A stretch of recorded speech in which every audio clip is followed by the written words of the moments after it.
പഹൽഗാം ആക്രമണത്തിന് കഴിഞ്ഞിട്ട് 14ാമത്തെ ദിവസം IMF പാകിസ്ഥാന് ഒരു ബെയിൽ ഔട്ട് കൊടുക്കുകയും $1 ബില്യൺ ഒരു എയ്ഡ് ഡിക്ലെയർ ചെയ്യുകയും ചെയ്തു. അതേപോലെ വേൾഡ് ബാങ്ക് ഒരു 2 മാസം മുന്നേ $20 ബില്യൺ ഒരു എയ്ഡ് പാകിസ്ഥാന് സാങ്ഷൻ ചെയ്തിട്ടുണ്ടായിരുന്നു. അത് ഇപ്പം 2 ദിവസം മുന്നേ അത് അവർക്ക് അതിൻ്റെ ഓർഡറായി കൊടുക്കുകയും ചെയ്തു. അപ്പം ഈ ഇപ്പോൾ IMF വേൾഡ് ബാങ്കും ഒക്കെ അമേരിക്ക ബാക്ക് ചെയ്യുന്ന സ്ഥാപനങ്ങളാണ്. അതിൻ്റെ ഇൻഫ്ലുവൻസ് മുഴുവൻ അമേരിക്കൻ്റെ കയ്യിലാണ്. അപ്പോൾ അങ്ങനെയുള്ളൊരു വേൾഡ് ബാങ്കും IMFും ഇപ്പം കഴുതകളെയും ടെററിസ്റ്റുകളെയും മാത്രം എക്സ്പോർട്ട് ചെയ്യുന്ന ഒരു രാജ്യമാണ് പാകിസ്ഥാൻ. ഈ പാകിസ്ഥാൻ എന്തിനാണ് ഇത്രക്കാലം വലിയ എയ്ഡ് കൊടുക്കുന്നത്? ഇപ്പം IMFനും വേൾഡ് ബാങ്കിനും ഒക്കെ പാവപ്പെട്ടവരെ സഹായിക്കാനാണെങ്കിൽ, ഒരു നേരത്തെ ഭക്ഷണം കിട്ടാത്തവരെ സഹായിക്കാനാണെങ്കിൽ അവർക്ക് സുഡാനോ നൈജീരിയോ അല്ലെങ്കിൽ സൊമാലിയോ ഉണ്ടല്ലോ, അല്ലെങ്കിൽ അമേരിക്ക തന്നെ തകർത്ത യമാനോ ഇറാഖോ സിറിയോ ഒക്കെ ഉണ്ട്. ഈ രാജ്യങ്ങളൊന്നും സഹായിക്കാതെ എന്തിനാണ് അമേരിക്ക പാകിസ്ഥാന് തന്നെ എയ്ഡ് കൊടുത്തുകൊണ്ടിരിക്കുന്നത്? അതിനൊരു കാരണം വെച്ചാൽ അമേരിക്ക യഥാർത്ഥത്തിൽ ഇന്ത്യയുടെ വളർച്ചയെ ഭയപ്പെടുന്ന രാജ്യമാണ്. അവർക്ക് ഇന്ത്യയുടെ വളർച്ച എന്ന് പറഞ്ഞാൽ ഇപ്പം വെസ്റ്റോ അല്ലെങ്കിൽ അതായത് വെസ്റ്റ് ജർമ്മനി, യൂറോപ്പ് അല്ലെങ്കിൽ ഇവിടെ അല്ലെങ്കിൽ ജപ്പാനോ അല്ലെങ്കിൽ ചൈന ഇവരുടെ ഒന്നും സഹായമില്ലാതെ നമ്മൾ വളർന്നുകൊണ്ടിരിക്കുകയാണ്. അമേരിക്കയുടെ സഹായമില്ലാതെയാണ് നമ്മൾ ഇത്രയും വളർന്ന് ഇത്രയും വലിയ രീതിയിലെത്തിയത്. ഇത് തന്നെയാണ് അമേരിക്കയുടെ പ്രശ്നം. അപ്പം അമേരിക്കക്ക് ഇന്ത്യയുടെ ആവശ്യമുണ്ട്. അത് ചൈനയെ കണ്ടെയ്ൻ ചെയ്യുന്നതിനോട് മാത്രം ഇന്ത്യ ഒരു ചെറിയ ശക്തിയായിട്ട് മാത്രം നിലനിൽക്കാം. പക്ഷേ അത് ചൈനയെ എപ്പോഴും എതിർത്തുകൊണ്ട് പാകിസ്ഥാനോട് യുദ്ധം ചെയ്ത് നിൽക്കുന്ന ഒരു രാജ്യമായിരിക്കണം ഇന്ത്യ. പക്ഷേ അമേരിക്ക ഇന്ത്യയുടെ ആവശ്യമുണ്ട്, അത് ചൈനയെ എതിർക്കുന്നതിന് വേണ്ടി മാത്രം. പക്ഷേ അത് കഴിഞ്ഞ് ഇന്ത്യ വലിയൊരു ശക്തിയായി മാറുന്നതിനോട് അമേരിക്കക്ക് എതിർപ്പാണ്. ഇപ്പം നമുക്കറിയാം ട്രേഡ് വാറിനെ പറ്റിയിട്ട് ട്രംപ്, ഇപ്പോഴത്തെ പ്രസിഡൻ്റായിട്ടുള്ള ട്രംപ് എസ്പെഷ്യലി ചൈനയുടെ മേലെ താരിഫ് ഏർപ്പെടുത്തുന്നു. അങ്ങനെ അവർ തിരിച്ച് ഇങ്ങോട്ടേക്കും താരിഫ് ഏർപ്പെടുത്തുന്നു. അങ്ങനെ ഈ താരിഫിൻ്റെ റേറ്റ് കൂടി വരുന്നു. ഒടുവിൽ അമേരിക്കൻ പ്രസിഡന്റ് ഒരു വലിയൊരു ഒരു പരിഹാസപാത്രമായിട്ട് മാറുകയാണ് ചെയ്യുന്നത്. ഈ അമേരിക്കയുടെ ഇപ്പോഴത്തെ പ്രോസ്പാരിറ്റി, സൈനിക സാമ്പത്തിക ശക്തിക്കും ഇനി ഭാവിയിൽ വരാൻ പോകുന്ന വലിയൊരു വീഴ്ചക്കും ഉണ്ടായ ഒരു സംഭവമുണ്ട്, കാരണമായിട്ട് സംഭവമുണ്ട്. 1971 വിയറ്റ്നാം യുദ്ധത്തിന് ശേഷം അമേരിക്ക സാമ്പത്തികമായി തളർന്നു. അപ്പോൾ ഇതിൽ നിന്ന് രക്ഷപ്പെടുന്നതിന് വേണ്ടിയിട്ട് അന്നത്തെ അമേരിക്കൻ പ്രസിഡന്റായിട്ടുള്ള റിച്ചാർഡ് നിക്സൺ എന്ത് ചെയ്തു? അമേരിക്കൻ കറൻസി, അതായത് US ഡോളറിൻ്റെ ഗോൾഡ് സ്റ്റാൻഡേർഡ് എടുത്തു മാറ്റി. അപ്പോൾ അതിനർത്ഥം എന്ന് വെച്ചാൽ അമേരിക്കക്ക് ഇഷ്ടം പോലെ തോന്നുന്നത് പോലെ ഡോളർ പ്രിന്റ് ചെയ്യാമെന്നൊരു സിറ്റുവേഷൻ വന്നു. സാധാരണ ഏത് രാജ്യവും അവരുടെ കറൻസി ഗോൾഡുമായിട്ട് ബാക്ക് ചെയ്തിട്ടുണ്ടാവും. ഇന്ത്യ ഇപ്പം 1000 റുപ്പീസ് പ്രിന്റ് ചെയ്യുമ്പോൾ അതിന് ഈക്വൽ ആയിട്ടുള്ള ഒരു ഡോളർ നമുക്ക് അവിടെ റിസർവ് ബാങ്കിൽ സേവ് ചെയ്യാം. പക്ഷേ അമേരിക്ക ഈ ഗോൾഡ് സ്റ്റാൻഡേർഡ് എടുത്ത് മാറ്റിയതോടെ അമേരിക്കക്ക് ഇഷ്ടം പോലെ നോട്ട് പ്രിന്റ് ചെയ്യാം, ഡോളർ പ്രിന്റ് ചെയ്യാം എന്നുള്ളൊരു സിറ്റുവേഷൻ വന്നു. അതിനുശേഷം അന്ന് മുതൽ ഇന്നേ വരെ അമേരിക്ക ഇഷ്ടം പോലെ തോന്നുന്ന പോലെ ഡോളർ പ്രിന്റ് ചെയ്തുകൊണ്ടിരിക്കുകയാണ്. അപ്പം അതുകൊണ്ട് തന്നെ പക്ഷേ ഏതൊരു രാജ്യവും അവർക്ക് ഇഷ്ടം പോലെ ഡോളർ പ്രിന്റ് ചെയ്യുകയാണ്, അവരുടെ സ്വന്തം കറൻസി പ്രിന്റ് ചെയ്യുകയാണെങ്കിൽ ആ രാജ്യം സാമ്പത്തികമായി തകരും. പക്ഷേ അമേരിക്ക എന്തുകൊണ്ടാണ് തകരാത്തതെന്ന് വെച്ച് കഴിഞ്ഞാൽ, തകരാതിരിക്കാത്തതിന് കാരണം എന്ന് വെച്ച് കഴിഞ്ഞാൽ ലോകത്തെ എല്ലാ രാജ്യങ്ങളും, ഒട്ടുമിക്ക എല്ലാ രാജ്യങ്ങളും അമേരിക്കൻ ഡോളറാണ് ആ രാജ്യത്തിൻ്റെ എല്ലാ രാജ്യങ്ങളുടെ റിസർവ് കറൻസി ആയിട്ട് ഉപയോഗിക്കുന്നത്. അതായത് ഇന്റർനാഷണൽ ട്രാൻസാക്ഷന് അമേരിക്കൻ ഡോളർ ഉപയോഗിച്ചിട്ടാണ് ചെയ്യുന്നത്. അതുകൊണ്ട് തന്നെ അമേരിക്കൻ ഡോളറിന്റെ ഡിമാൻഡ് കൂടുതലാണ്. അതുകൊണ്ടാണ് അമേരിക്ക സാമ്പത്തികമായി തകരാതിരുന്നത്. അല്ലാതെ ഏത് രാജ്യവും സ്വന്തം കറൻസി ഇഷ്ടം പോലെ പ്രിന്റ് ചെയ്യുകയാണെങ്കിൽ ആ രാജ്യം സാമ്പത്തികമായി തകരും. അപ്പോൾ ഈ ഒരു സംഭവവുമായി ബന്ധപ്പെട്ടിട്ട് നമ്മൾ അന്നത്തെ ഒരു 1979 അന്നത്തെ ചൈനീസ് ലീഡറായിട്ടില്ല ഡെങ് ജിയോപിങ് എന്ന് പറഞ്ഞൊരു ലീഡറുണ്ട്. ഇദ്ദേഹം ചൈനയിൽ വൺ ചൈൽഡ് പോളിസി ഇംപ്ലിമെന്റ് ചെയ്തു. അതിനുശേഷം 1979 മുതൽ 2015 വരെ 35 വർഷം ചൈനയിൽ ഈ വൺ ചൈൽഡ് പോളിസി ഉണ്ടായിരുന്നു. അപ്പം ഇത് അവർ പറയുന്നത് അവരുടെ ഫുഡ് സെക്യൂരിറ്റിക്ക് വേണ്ടിയിട്ടാണ്, അവരുടെ ഗ്രോത്തിന് വേണ്ടിയിട്ടാണ്, പ്രൊഡക്ഷൻ ഇൻക്രീസ് ചെയ്യാനൊക്കെ വേണ്ടിയിട്ടാണ് ഗ്രോത്തിന് വേണ്ടിയിട്ടാണ്, സാമ്പത്തിക വളർച്ചയ്ക്ക് വേണ്ടിയിട്ടാണ് പറയുമെങ്കിലും അതിന് പിന്നെ മറ്റൊരു കാരണം കൂടിയുണ്ട്. അത് യഥാർത്ഥത്തിൽ ചൈനയുടെ കൺസപ്ഷൻ കുറയ്ക്കുന്നതിന് വേണ്ടിയിട്ടാണ്. അതായത് അന്നത്തെ അമേരിക്കൻ പ്രസിഡന്റ് എന്ത് ചെയ്തു? റിച്ചാർഡ് നിക്സൺ ചൈനയായിട്ട് ഒരു എഗ്രിമെന്റ് ഉണ്ടാക്കി. ഈ എഗ്രിമെന്റ് അനുസരിച്ചിട്ട് അമേരിക്ക ചൈനക്ക് ടെക്നോളജിയും ഫൈനാൻഷ്യൽ എയ്ഡും കൊടുക്കും. ഈ ടെക്നോളജി കൊണ്ട് ചൈന പ്രൊഡക്റ്റ് മാനുഫാക്ചർ ചെയ്തിട്ട് അമേരിക്കക്ക് തിരിച്ചയക്കണം. അപ്പോൾ അമേരിക്ക എന്ത് ചെയ്തു?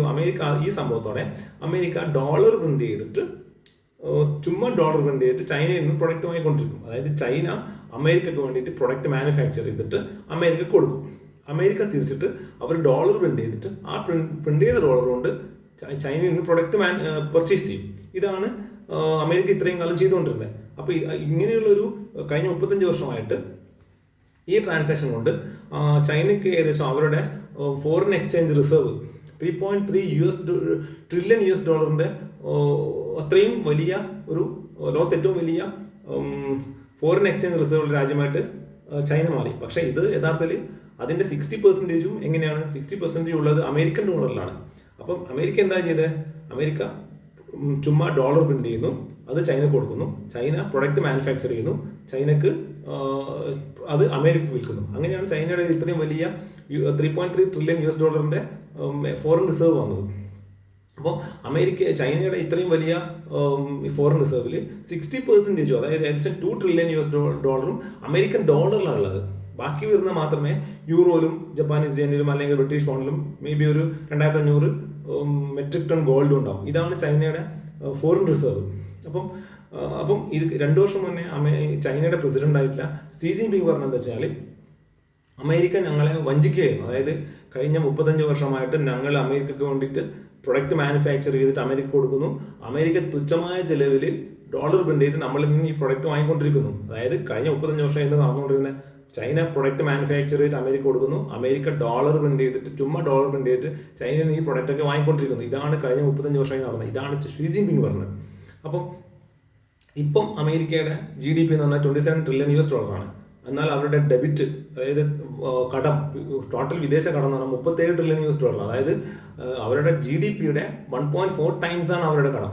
അപ്പം ഇത് GDPയേക്കാൾ 1.4 ടൈംസ് ആണ് അവരുടെ കടം. അപ്പോൾ ജപ്പാനെ സംബന്ധിച്ചിടത്തോളം ജപ്പാൻ അത് 4 ടൈംസ് ആണ്, ചൈനക്ക് അത് 3 ടൈംസ് ആണ്. പക്ഷേ ഇന്ത്യയെ സംബന്ധിച്ചിടത്തോളം അത് ജസ്റ്റ് 0.75 ടൈംസ്. അപ്പം നമ്മുടെ സേഫ് സോൺ, നമ്മുടെ കടം എന്ന് പറഞ്ഞാൽ നമ്മുടെ GDPയേക്കാൾ താഴെയാണുള്ളത്. അമേരിക്കയുടെ ഇത്രയും വലിയ കടത്തിന് കാരണം എന്ന് വെച്ച് കഴിഞ്ഞാൽ അമേരിക്ക അവർ സ്പെൻഡ് ചെയ്യുന്നത് അവരുടെ ഏണിങ്ങിനേക്കാൾ കൂടുതലാണ്. ഏതൊരാളും സ്വന്തം ഏണിങ്ങിനേക്കാൾ കൂടുതൽ സ്പെൻഡ് ചെയ്ത് കഴിഞ്ഞാൽ അവർക്ക് കടം കൊടുക്കും. ഇത് സ്വാഭാവികമാണ്.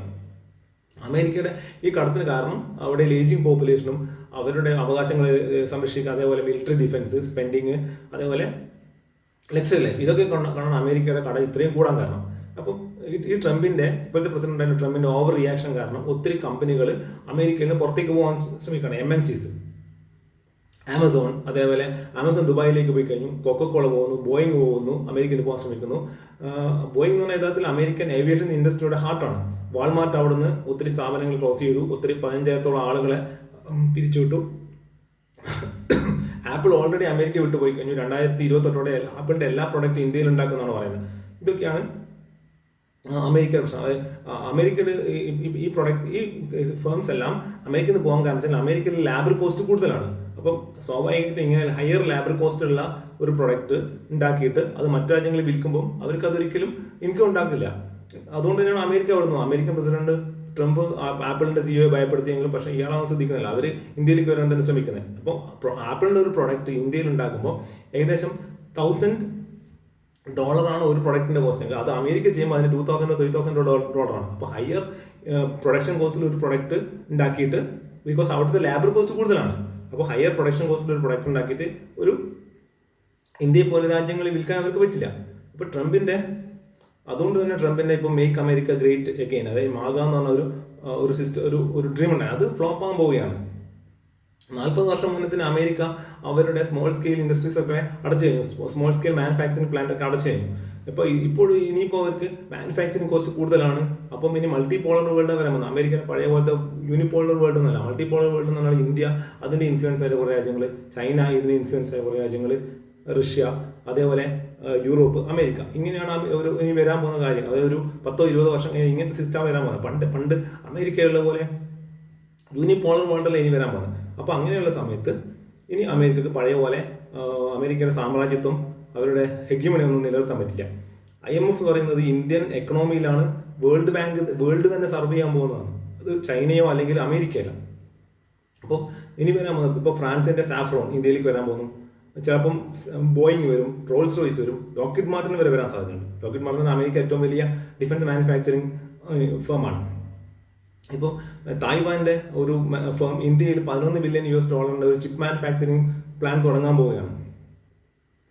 അതുപോലെ ഇപ്പം അമേരിക്കയുടെ ഏറ്റവും വലിയ പ്രശ്നം വെച്ചാൽ അമേരിക്കയുടെ ഒരു കോളനിയാണ് ഇന്ത്യ യഥാർത്ഥത്തിൽ. അതായത് അമേരിക്ക എന്ന് പറഞ്ഞാൽ യഥാർത്ഥത്തിൽ ആരാണ്? അമേരിക്ക എന്ന് പറഞ്ഞാൽ സ്പെയിനിൽ നിന്നും ജർമ്മനിയിൽ നിന്നും ഫ്രാൻസിൽ നിന്നും ഇറ്റലിയിൽ നിന്നും ബ്രിട്ടൻ, ഈ രാജ്യങ്ങളൊക്കെ കുടിയേറിപ്പാർത്ത വെള്ളക്കാരുടെ രാജ്യമാണ് അമേരിക്ക. പിന്നീട് അവിടെയുള്ള കറുത്ത വർഗ്ഗക്കാർ എന്ന് പറഞ്ഞാലാണ് അവർ ഈ വെള്ളക്കാർ പണ്ട് സ്ലേവ്സ് ആയിട്ട് കൊണ്ടുപോയവരാണ്. പണ്ട് വാസ്കോ ഡ ഗാമ ഇന്ത്യയിലേക്ക് വരുന്നു. അതേപോലെ കൊളംബസ് അമേരിക്ക കണ്ടുപിടിച്ചു. കൊളംബസ് അമേരിക്ക കണ്ടുപിടിച്ചതിന് ശേഷം മാത്രമാണ് യൂറോപ്യൻസ് അങ്ങോട്ടേക്ക് പോകുന്നത്. അതിനു മുന്നേ അമേരിക്കൻ ചരിത്രം വരെയാണ്. അപ്പോൾ ഇതിനർത്ഥം പറഞ്ഞു വെച്ചാൽ അമേരിക്ക ഒരു യൂറോപ്പിൻ്റെ ഒരു എക്സ്റ്റൻഷൻ മാത്രമാണ്. അപ്പോൾ ഇങ്ങനെയുള്ള ഒരു പണ്ട് ബ്രിട്ടൻ അടക്കി വാണ ബ്രിട്ടൻ്റെ ഒരു കോളനി ആയിട്ടുള്ള ഒരു സ്ലീവ് രാജ്യമായിട്ടുള്ള ഇന്ത്യ ഒരു സൂപ്പർ പവർ ആവുന്നത് അമേരിക്ക ഇഷ്ടമല്ല. അതുകൊണ്ട് തന്നെയാണ് അമേരിക്ക ബംഗ്ലാദേശിനെയും പാകിസ്ഥാനെയൊക്കെ സഹായിക്കുന്നത്. മണിപ്പൂർ പോലെ സംഭവങ്ങൾ ഇന്ത്യയിൽ വളർന്നു വരുന്നത് അതുകൊണ്ട് തന്നെയാണ്. ഇനി വരാൻ പോകുന്ന 20 വർഷം നമുക്ക് ഇന്ത്യയെ സംബന്ധിച്ചിടത്തോളം വലിയ ഇഷ്യൂ ഉണ്ടാകുന്ന വൾണറബിൾ ആയിട്ട് സമയമാണ്, വളരെ ഇമ്പോർട്ടൻ്റ് ആയ സമയമാണ്.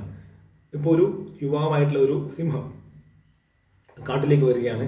അപ്പോൾ ഈ കാട്ടിൽ ഒരുപക്ഷെ ഓൾറെഡി ഉള്ള ഹൈനയും ടൈഗറും ഫോക്സും വോൾഫൊക്കെ ഉണ്ട്.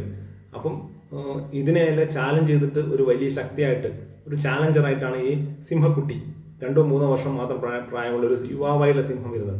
അത് ഫുള്ളി ഗ്രോണപ്പ് ആയിട്ടില്ല, പക്ഷേ അതിന് ശക്തിയുണ്ട്. ഇങ്ങനെയുള്ളൊരു പ്രെഡീറ്ററാണ് ഇന്ത്യ. ഈ ഇന്ത്യ ഓപ്പറേഷൻ സിന്ദൂറിലൂടെ ഒരു കാര്യം ലോകത്തിനോട് അറിയിച്ചു കഴിഞ്ഞു. മറ്റൊന്നല്ല, yes we have arrived, if you can you do, you stop.